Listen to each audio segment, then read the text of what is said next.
A treatment better known as a beauty boost could become very attractive for hay fever sufferers. Botox has produced promising signs with asthma patients and it's about to be tested as a sneeze stopper. Collapsing after an asthma attack was a common reality for Yvonne Lakeland.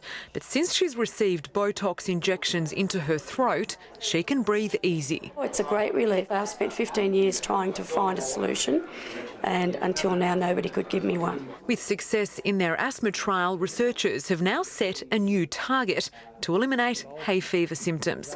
In world first tests, doctors will apply Botox to a patient's nasal passage.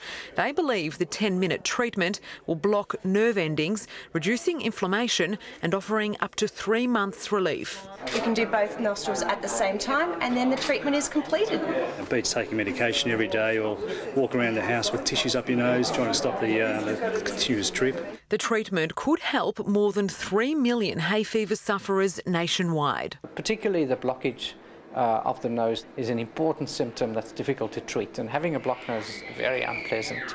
Hay fever is commonly triggered by pollen and people can suffer the effects simply by walking through a park. But if this trial is successful, those symptoms could soon be a thing of the past.